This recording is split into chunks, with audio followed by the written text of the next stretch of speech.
Welcome to the course of sports psychology. Today's topic is ethics in sports. Today we will study why ethics in sports are important, ethical problems in sports medicine, what role does ethics play in sports. Then we will see four key virtues in ethics. Those key virtues include fairness, integrity, responsibility, and respect. Then main ethical problems in the world of sports nowadays will be discussed. The first topic, why ethics in sports is important. Why there is a need of ethics in sports. We are all somehow connected to the world of sports. We do it professionally as an athlete or as a mature and as a layperson. We watch it on TV or we go to stadium or sports venues to support our favorite sports teams or an athlete. These are the main conditions how we are connected with the games or sports. Ethics is so important in the world of sports because it stands not only for a fair play but also for respectful and ethical behavior of all the parties engaged, like athletes, referees, fans, while playing a game or competing. Mainly ethical ethics जितने भी हैं किसी भी field के अंदर आप चले जाएं एथिक्स वहाँ पे मौजूद होते हैं। आप ये कह सकते हैं ये उस गेम के उस जगह के उस ओकेशन के जहाँ पे आप मौजूद होते हैं वहाँ के रूल्स रेगुलेशंस हैं कि आपने वहाँ पे ऑपरेट कैसे करना है। फॉर एग्जांपल आप बीइंग एथलीट वहाँ पे किस तरह से परफॉर्म करेंगे और किस तरह से नहीं करेंगे कि आपको अपने रूल्स को किस तरह से फॉलो करना है, ये स्पोर्ट्स के एथिक्स के अंदर आता है। आप एक रिसर्चर हैं, आप बीइंग अ रिसर्चर क्या कर सकते हैं क्या नहीं कर सकते हैं वो भी आपको एथिक्स बताता है। कह सकते हैं कि आप जिस भी फील्ड के अंदर चले जाएं आप वहाँ पे एथिक्स को फॉलो ज़रूर करते हैं। एथिक्स क्या है? उस फील्ड से रेलिवेंट उस फील्ड के अंदर काम करने के कुछ लॉज, कुछ रूल्स रेगुलेशंस जिनको आपने फॉलो करना होता है, या वहाँ पे डूज एंड डोंट्स बताए होंगे आपको कि आप ये कर सकते हैं और ये नहीं कर सकते। एथिक्स बेसिकली एक ऐसी चीज़ है, वो लॉज हैं, वो रूल्स हैं जो कि आपको बताते हैं कि आपकी लिमिटेशंस क्या हैं, आप कहाँ कितना जो है वो फ्रीली वर्क कर सकते हैं और कहाँ पे आपको लिमिटेड रहना है।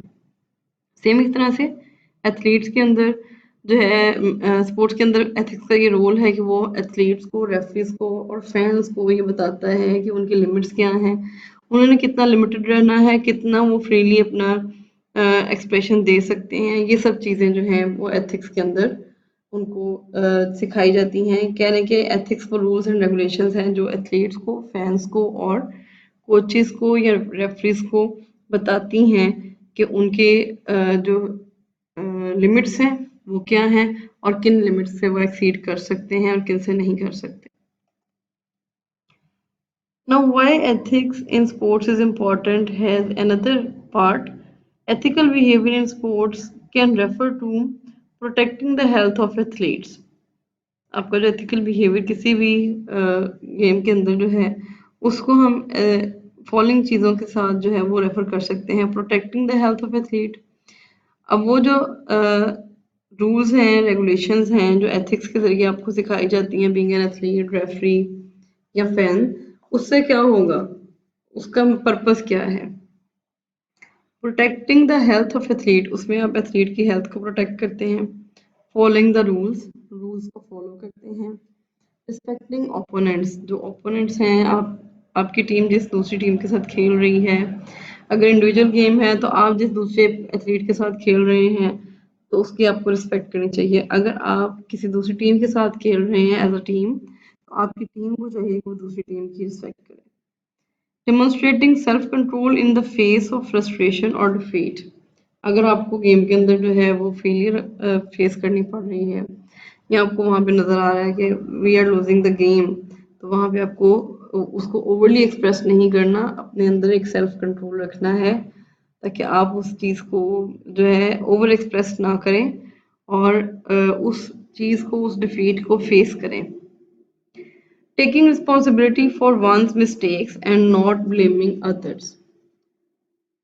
एथिक्स आपको ये भी सिखाते हैं कि आप अपनी मिस्टेक की रिस्पॉन्सिबिलिटी लें, बजाय इसके कि दूसरों को ब्लेम करें कि फलां ने ऐसा किया, फलां ने ऐसा किया। फॉर एग्जांपल, एक मैच होता है, उस मैच के अंदर टीम के सारे मेंबर्स जो हैं उनका रोल होता है। अब टीम का हर मेंबर ये कहना का शुरू कर दे कि फलां ने अच्छी फील्डिंग नहीं, फलां ने अच्छी बैटिंग नहीं की, फलां ने अच्छी बॉलिंग नहीं की, फलां ने कैच ज़्यादा छोड़े, इस वजह से हम फेल हो गए। तो ये सारी चीज़ें जो हैं ये ब्लेमिंग में आती हैं।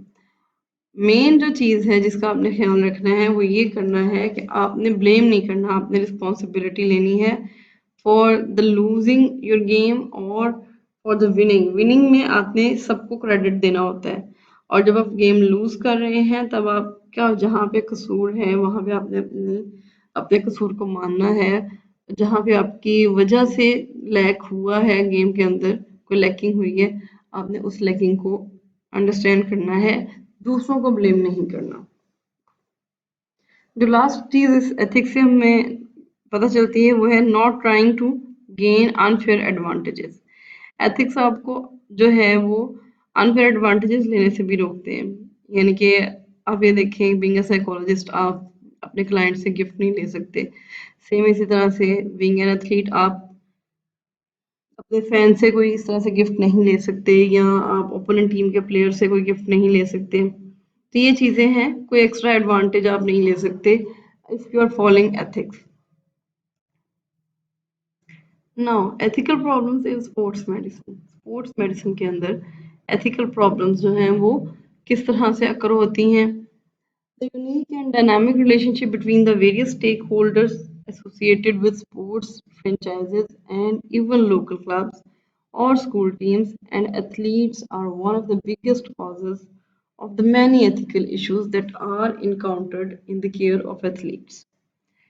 एथलीट जो खुद ही इस चीज़ का एक बहुत बड़ा रीज़न है कि उनके एथिकल वायलेशन होती है, उनके साथ जो है उनको फेस करनी पड़ती हैं चीज़ें जिनके अंदर हमें एथिकल इश्यूज नज़र आते हैं। ऐसा क्यों होता है? डिफरेंट स्टेक होल्डर्स होते हैं, उनको उनकी लिमिट्स का अंदाज़ा होना चाहिए। जब जब उनमें से कोई एक स्टेक होल्डर भी अपनी लिमिट्स क्रॉस करता है या जो रूल्स रेगुलेशंस के अकॉर्डिंग वर्क नहीं करता है, वहाँ पे प्रॉब्लम आनी शुरू हो जाती है।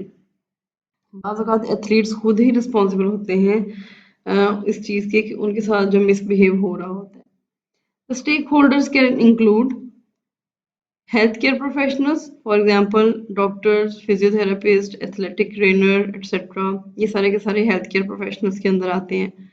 अगर कोई इंजरी आ जाती है ड्यूरिंग गेम या प्रैक्टिस, तो डॉक्टर्स जो हैं वो उसको मैनेज करते हैं, फर्स्ट एड प्रोवाइड करते हैं on the spot.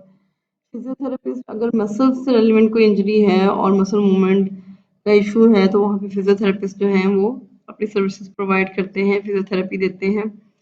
Athletic trainers में जो हमारे पास कोचेस हैं वो भी आ जाते हैं। इसके अलावा जो डिफरेंट टेक्निक्स के थ्रू इनको ट्रेनिंग इनके अंदर बढ़ाते हैं, मैक्सिमाइज करते हैं, वो सारे के सारे ट्रेनर्स भी इसी का हिस्सा हैं। एथलीट्स देमसेल्व्स, खुद एथलीट जो है वो भी एक स्टेक होल्डर का रोल प्ले करते हैं, मेन रोल उनका है स्पोर्ट्स के अंदर। टीम मैनेजमेंट, जिसके अंदर हमारे पास कोचेस एंड जनरल मैनेजर्स आ जाते हैं। टीम मैनेजमेंट जो है वो भी एक स्टेक होल्डर है। Then team owner, team owner में जो प्रोफेशनल स्पोर्ट्स हैं उसके अंदर टीम ऑनर्स मौजूद होते हैं, वो भी एक स्टेक होल्डर का रोल रखते हैं। Other stake holders such as agents, family और parents, the media and the sports fan, ये सारे के सारे भी स्टेक होल्डर्स हैं। किसी भी एक फील्ड को प्रमोट करने में जिन एलिमेंट्स का रोल होता है उन्हें हम स्टेक होल्डर्स कहते हैं। अब स्पोर्ट्स को प्रमोट करने के अंदर ये सारे के सारे स्टेक होल्डर्स जो हैं वो अपना रोल प्ले करते हैं। सबका रोल मौजूद है, किसी का कम है, किसी का ज़्यादा है, किसी का एसेंशियल है, किसी का मिनिमल है, किसी के बगैर गुजारा हो सकता है, कोई ऐसा है कि जिसके साथ बिल्कुल भी जिसकी एब्सेंस में गुजारा नहीं हो सकता। तो एथलीट जो है वो मेजर रोल प्ले करते हैं, being a essential stakeholder of this field. What role does ethics play in sports? Ethics का रोल क्या है स्पोर्ट्स के अंदर? Before understanding the role of ethics In sports and competition, it is important to make a distinction between gamesmanship and sportsmanship. आप पहले ये difference देख लें कि स्पोर्ट्समैनशिप क्या होती है और गेम्समैनशिप क्या होती है।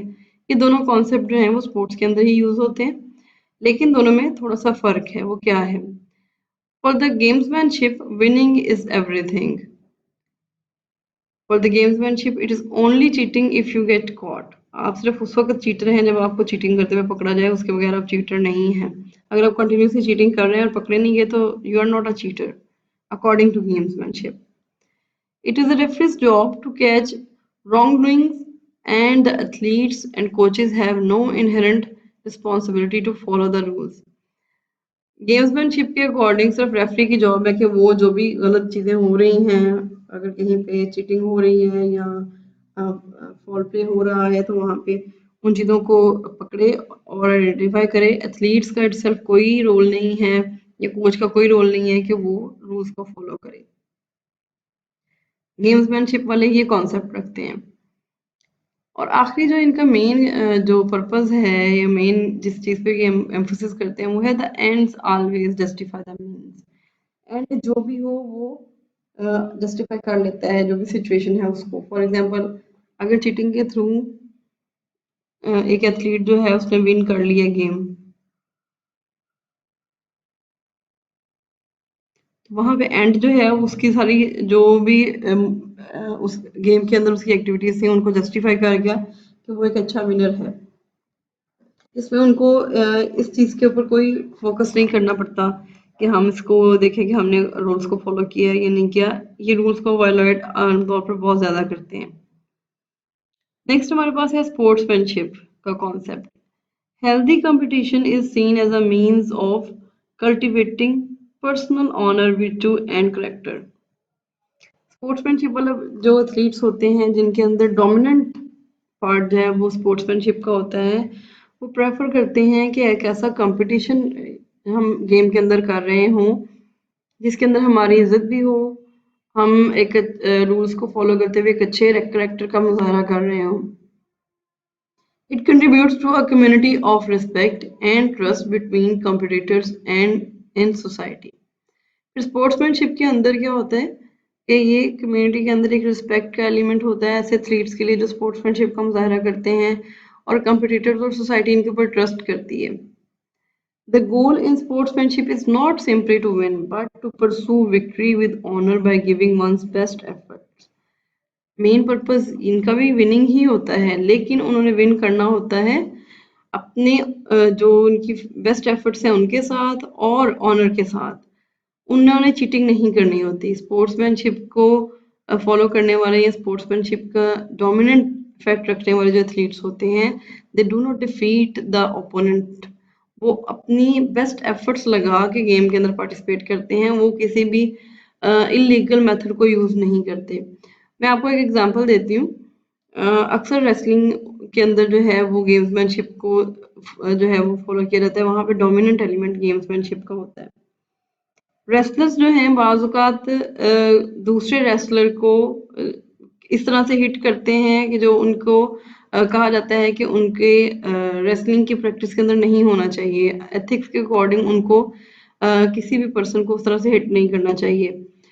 फॉर एग्जाम्पल, कोई बाज़ औक़ात ऐसा होता है कि रेसलर्स जो हैं कोई ऐसी ड्रग यूज़ कर लेते हैं जिनसे उनको फौरी तौर पे एक एनर्जी फील होना शुरू हो जाती है, जिसकी वजह से वो थोड़ा ज़्यादा अग्रेसिव शो करते हैं।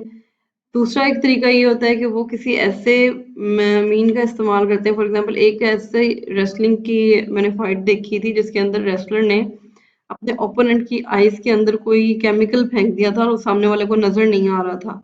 नजर ना आने की वजह से वो उस टाइम का फायदा उठाने में कामयाब हो गया, और जो सामने वाला है वो अपनी आंखों को मुसलसल जो है वो मलता रहा। उसमें से वो बहुत ज्यादा बिटरनेस का उस टाइम शिकार था, जिसकी वजह से वो सीधे खड़े भी नहीं हुआ जा रहा था उससे। तो उस कंडीशन का फायदा उठाते हुए दूसरा रेसलर जिसने ये गलत हरकत की थी ओपोनेंट के साथ, वो विनिंग की तरफ चला गया। लेकिन ये चीज क्योंकि कैमरे में कैच हो गई और पकड़ी गई, रेफरी ने भी देख लिया, तो इस वजह से वहां पे डिसीजन जो है उसे डिसमिस कर दिया गया। दोबारा से एक ब्रेक के बाद गेम स्टार्ट हुई। यानी कि एथलीट्स जो हैं गेम्समैनशिप में पार्टिसिपेट करने वाले एथलीट्स जो हैं वो इस तरह से मिसयूज करते हैं, वो चीटिंग करते हैं या सामने वाले को एक्सप्लॉइट करते हैं, जो कि एक बहुत गलत चीज़ है, नहीं होनी चाहिए। हाँ, स्पोर्ट्समैनशिप के अंदर ये होता है कि एथलीट्स के आपस के अंदर जैसा मर्जी रिलेशनशिप हो, बेशक पाकिस्तानी प्लेयर्स इंडिया की टीम के साथ खेल रहे हों, लेकिन वो दुश्मनी वाला रवैया नहीं रखेंगे, वो अपनी बेस्ट एफर्ट्स को शो कर रहे होंगे। ये एक स्पोर्ट्समैनशिप के अंदर चीज़ आ रही है। हाँ, अगर कोई इलीगल मीन्स को यूज़ करना शुरू कर दें, कोई अम, ऐसा बिहेवियर शो करना शुरू कर दें जिसकी वजह से कोई मेडिसिन वगैरह लेके आप गेम के अंदर पार्टिसिपेट करते हैं अपनी एनर्जी को बूस्ट करने के लिए, तो वो भी गेममैनशिप का हिस्सा बन जाती है, जिसकी वजह से आपके अंदर से स्पोर्ट्समैनशिप के मेन एलिमेंट्स जो हैं वो डिसअपियर हो जाते हैं। आप एथिक्स की वायलेशन की तरफ चले जाते हैं फिर। So consequently, ethics help to promote sportsmanship in athlete. Overall, main जो चीज़ है, हमें एथिक्स सिखाते हैं कि हमने स्पोर्ट्समैनशिप को प्रमोट करना है। एक ऐसा एथलीट जो स्पोर्ट्समैनशिप के इफेक्ट्स डोमिनेंट फील करता है या रखता है, उसके अंदर आपको ये टेंडेंसी भी ज़्यादा नजर आएगी कि वो एथिक्स को फॉलो करता है। देन है एथिक्स इन स्पोर्ट्स रिक्वायर्स 4 की virtues। मेन 4 की virtues हैं जिनको फॉलो किया जाता है। पहली है फेयरनेस, दूसरी है इंटीग्रिटी, तीसरी है हमारे पास रिस्पॉन्सिबिलिटी और चौथी हमारे पास है रिस्पेक्ट। फेयरनेस सबसे पहले है हमारे पास। All athletes and coaches must follow established rules and guidelines of their respective sport. तमाम एथलीट्स को और कोचेस को जो भी गेम के रूल्स हैं, उन सबको रूल्स को और गाइडलाइंस को फॉलो करना चाहिए, उनको उसके अकॉर्डिंग ही वर्क करना चाहिए। जिस भी गेम का वो हिस्सा है, वो क्रिकेट है, वो हॉकी है, वो बैडमिंटन है, फुटबॉल है, कोई भी गेम है, इंडिविजुअल गेम है, रेसिंग है, कार रेसिंग है, बाईसाइकिलिंग है, जो भी गेम हो उसके अंदर जो relevant rules regulations and guidelines हैं उन्हें फॉलो करना चाहिए। Second, teams that seek an unfair competitive advantage over their opponent create an uneven playing field which violates the integrity of sport. ऐसे टीम मेंबर जो अनफेयर कंपेटिटिव एज को सीख कर रहे होते हैं या देख रहे होते हैं कि हमें दूसरे के ऊपर जो है बढ़तरी हासिल हो जाए, अपनी गेम की अपनी एक्टिविटी की बेस्ट परफॉर्मेंस की बेस पे नहीं, बस वैसे ही मिल जाए किसी वजह से, तो वो जो है इंटीग्रिटी, उस गेम की इंटीग्रिटी को वायलेट कर रहे होते हैं। आप एक एक्स्ट्रा बेनिफिट बस बिला वजह लेना चाहें, एक ऐसा क्रेडिट लेना चाहें जो आपका बनता नहीं है, तो ऐसी चीज़ें जो हैं ये भी फेयरनेस का हिस्सा नहीं है।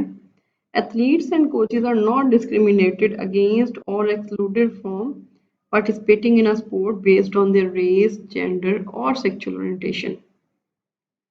एथलीट्स को और कोचेस को उनके उनके साथ डिस्क्रिमिनेटिव बिहेवियर नहीं होना चाहिए इस वजह से कि उनकी जेंडर कोई और है, उनकी रेस कोई और है, वो किसी और कंट्री से बिलोंग करते हैं, या उनकी सेक्सुअल ओरिएंटेशन कोई और है। सेक्सुअल ओरिएंटेशन में क्या चीज़ आती है, आप किस तरह से ह्यूमंस के अंदर आप गे को प्रेफर करते हैं, लेस्बियन को प्रेफर करते हैं, या बायसेक्सुअलिटी या होमोसेक्सुअलिटी में से किसको आप प्रेफर करते हैं। अगर एथलीट्स में से कोई या कोचेस में से कोई बायसेक्सुअल है या होमोसेक्सुअल है, तो उसमें आपने उस चीज़ को जो है वो ऐसा इशू नहीं क्रिएट करना उसकी चीज़ की वजह से कि आपने उसके साथ अच्छा सलूक नहीं करना या आपने उसकी बात को फॉलो नहीं करना क्योंकि आप हेट्रोसेक्सुअल हैं। Heterosexual, bisexual and homosexual, these are 3 sexual orientations. इनकी बेस पे आपने डिफरेंशिएट नहीं करना, और ना ही जेंडर की बेस पे कि आप ये कहें कि ऑपोजिट जेंडर का पर्सन जो है वो मेरा कोच है, ये कैसे हो सकता है। स्पेशली मेल्स को ये इशू आता है कि वो डिस्क्रिमिनेट करते हैं कि ऑपोजिट जेंडर के कोचेस के साथ वर्क करना उनके लिए थोड़ा सा डिफिकल्ट होता है। फीमेल्स जो हैं उनको अक्सर कोचिंग मेल मेंबर ही प्रोवाइड कर रहे होते हैं, तो वहाँ पे भी फीमेल्स को इस चीज़ का ख्याल रखना चाहिए। अगर मेल कोच है तो उसे भी इस चीज़ का ख्याल रखना चाहिए कि मैं इनके साथ डिस्क्रिमिनेट ना करूँ इनकी ऑपोजिट जेंडर होने की वजह से। देन हमारे पास है referees must apply the rules equally to both teams and can not show bias और personal interest in the outcome. जो रेफरीज हैं उन्हें रूल्स को इक्वली दोनों टीम्स के ऊपर अप्लाई करना चाहिए, किसी भी तरह से बायसनेस का इजहार नहीं करना चाहिए और ना ही किसी टीम के तरफ पर्सनल इंटरेस्ट होने की वजह से उसके आउटकम को चेंज करना चाहिए। फॉर एग्जांपल आउट हो ना और जो रेफरी है वो आउट का सिग्नल दे दे, इस वजह से कि वो दूसरी टीम को पसंद नहीं करता। This is a wrong behaviour, wrong conduct, ऐसा नहीं होना चाहिए। अब तो क्रॉस चेकिंग के लिए बहुत सारे मैकेनिज्म जो हैं वो डिफाइन हो चुके हैं स्पोर्ट्स के अंदर, जिसकी बेस पे क्रॉस चेक किया जाता है कि whether the athlete is out और नॉट। उसमें जब तक थर्ड रेफरी और कंप्यूटर के से एनालिसिस नहीं करवा लेते तब तक वो जो है उस चीज़ को डिसाइड नहीं करते हैं। नेक्स्ट हमारे पास है integrity, like fairness, in that any athlete who seeks to gain an advantage over his or her opponent by means of a skill that the game itself was not designed to test demonstrates a lack of personal integrity and violates the integrity of the game. For example fairness ये है कि आप जो rules regulation दिए हुए हैं उसके according उनको फॉलो करते हुए आप गेम खेल रहे हैं। इंटेग्रिटी ये है आपको गेम के अंदर बेसिकली इसलिए पार्टिसिपेट करवाया जा रहा है कि आप कितने अच्छे प्लेयर हैं, आप कितना कम्पेटिटिव हैं। आपको इस काम के लिए तो हायर नहीं किया गया, इस चीज़ के लिए गेम को हम नहीं कर रहे कि आप कितने अच्छे चीटर हैं, आप चीटिंग कितनी अच्छी कर सकते हैं। तो जहाँ पे आप अच्छे तरीके से चीटिंग करना चाहते हैं गेम के अंदर, वहाँ पे आप अपनी इंटेग्रिटी को लूज कर रहे हैं, क्योंकि हमने गेम इसलिए तो डिज़ाइन नहीं की कि आपके अंदर उस बिहेवियर को देखें जो कि एक नेगेटिव बिहेवियर है। हम तो आपके अंदर ये देखना चाहते हैं how much competitive you are. For example, when a player fake being injured or fall in saucer, he or she is not acting as a sportsman-like manner because the game of saucer is not designed to measure an athlete's ability to flop. Saucer game जो है वो खेली जा रही है, उसके अंदर एक एथलीट इंजरी का फेक इंजरी शो करता है कि मेरा एंकल इंजर हो गया है या लेग इंजरी के शिकार हो गई है। कोई भी झूठा एक अपने आप को झूठी इंजरी शो कर देता है कि मैं जख्मी हूँ, मेरे से नहीं हो रहा। यहाँ पे ये एक बहानेबाजी वाली सिचुएशन जो है वो चल रही है। बेसिकली हमने तो गेम इसलिए सेट की थी कि हम देखें कि बेस्ट प्लेयर कौन है, कौन बहुत अच्छी परफॉर्मेंस देता है। हमने ये असेस करने के लिए इस गेम को डिज़ाइन ही नहीं किया था कि कौन अच्छे तरीके से धोखा देता है, फेकिंग करता है। तो इस वजह से फेकिंग जो है बेसिकली आपकी इंटीग्रिटी को लूज कर देती है, आपके शान शौकत में कमी ले आती है। Faking is a way of intentionally deceiving an official into making a bad call, which only hurts the credibility of the officiating and ultimately undermines the integrity of the game. अगर आप फेकिंग करते हैं तो ये आपकी शान शौकत के अंदर काफ़ी वाज़ेह तौर पे कमी लेके आती है।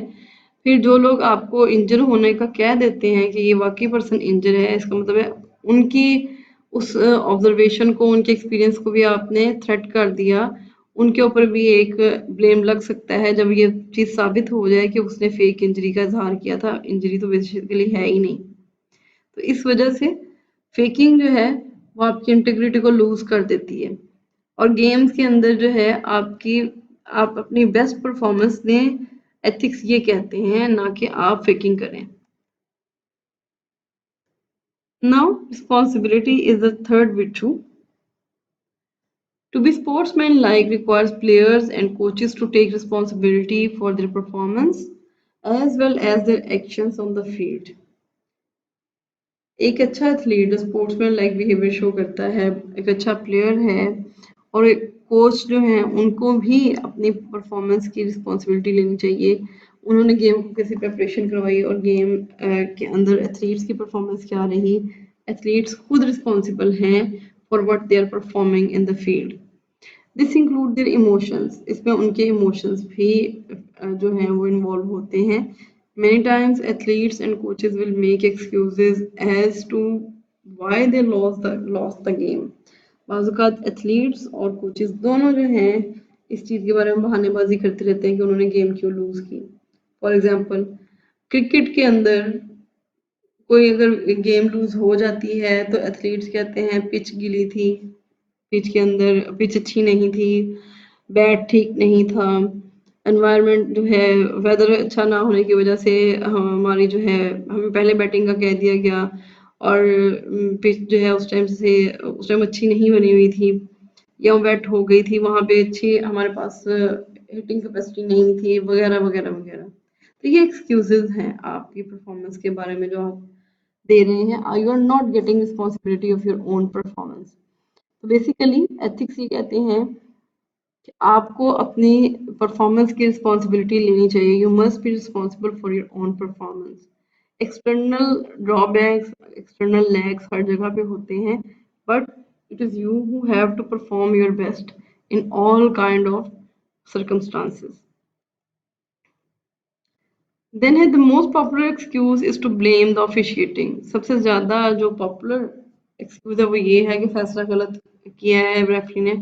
हमारी गेम ठीक थी, हमारी बैटिंग अच्छी चल रही थी, गलत टाइम पे उन्होंने जो है वो आउट डिक्लेयर किया है या फॉल डिक्लेयर किया है, गोल डिक्लेयर किया है, ये सारी चीज़ें। The honorable thing to do instead is to focus only on the aspects of the game that you can control, that is your performance, and to question yourself about where you could have done better. जो सबसे अच्छी चीज़ है वो ये है कि आप अगर अपनी परफॉर्मेंस की रिस्पॉन्सिबिलिटी लेते हैं तो आप ये कर सकते हैं कि अपनी परफॉर्मेंस को देखें कि मैं यहाँ मज़ीद कहाँ पे मुझे अपनी परफॉर्मेंस के अंदर कंट्रोल लेके आने की ज़रूरत है और कहाँ पे मैंने बहुत अच्छा परफॉर्म किया है, पहले की निस्बत मेरी फ़लाँ जगह पे, फ़लाँ एक्शन में, फ़लाँ स्टेज पे परफॉर्मेंस अच्छी थी और नेक्स्ट अगर मैं परफॉर्म करूँ तो मैंने किन जगहों पे खुद को कंट्रोल में रखना है। Responsibility requires that players and coaches be up to date on the rules and regulations governing their sport. Responsibility में एक ये चीज़ भी आती है कि जो एथलीट्स होते हैं उन्हें अप टू डेट रहना चाहिए गेम के एथलीट जितने भी रूल्स रेगुलेशंस हैं उनके बारे में। फॉर एग्जांपल बहुत सारी न्यू टेक्नोलॉजी आ रही है एथलीट्स की प्रैक्टिसेस को एनहेंस करने में। जैसे ही किसी भी गेम के रूल्स रेगुलेशंस अपडेट हों, न्यू टेक्नोलॉजी आए, उसको यूटिलाइज किया जाए, उसको इस्तेमाल करके उससे फ़ायदा उठाया जाए और जब भी एथलीट्स जो हैं वो गेम के अंदर पार्टिसिपेट करें वो उन रूल्स रेगुलेशंस को एक दफ़ा फिर से जो है वो रिकॉल कर लें, माइंड में रिकॉल कर लें या एक दोबारा से एक इंफॉर्मेशन ली जा सकती है कि अगर कोई चेंज आया है तो वो कौन सा है रूल्स रेगुलेशन में। लास्ट में है responsibility demands that players and coaches conduct themselves in an honourable way off the field as well as on it.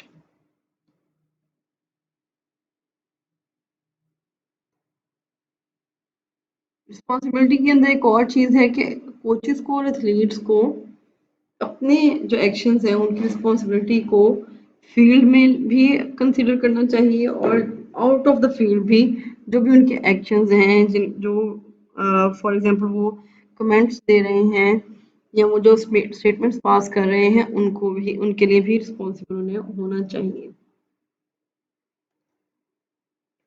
Next bit हमारे पास है respect. All athletes should show respect for teammates, opponents, coaches and officials.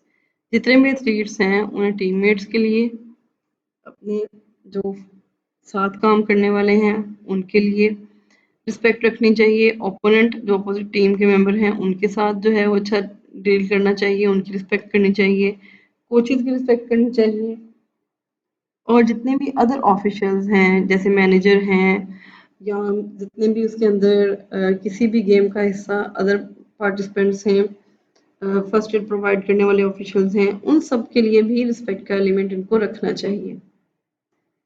Second, all coaches should show respect for their players, opponents and officials.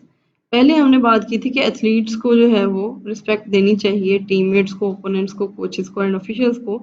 अब हम कह रहे हैं कि coaches को रिस्पेक्ट प्रोवाइड करनी चाहिए अपने प्लेयर्स को, ओपोनेंट्स को और ऑफिशियल्स को। All fans, especially parents, should show respect for other fans as well as both teams and officials. जो हमारे पास थर्ड कैटेगरी है वो फैंस की है कि उन्हें भी जो है वो रिस्पेक्ट प्रोवाइड करनी चाहिए। All the members who are there as fan and parents को भी, जो एथलीट्स के पेरेंट्स हैं उन्हें भी, और जो अदर टीम मेंबर्स हैं, जो ओपोनेंट टीम के लोग हैं उनको भी, और ऑफिशियल्स को भी। Overall, the sportsmanship model is built on the idea that sport both demonstrate and encourage character development, which then influences the moral character of broader community। हम किस तरह से एथिक्स के थ्रू जो है अपनी कम्युनिटी के अंदर बेहतरी लेके आ सकते हैं, बेसिकली ये पर्पस है एथिक्स ऊपर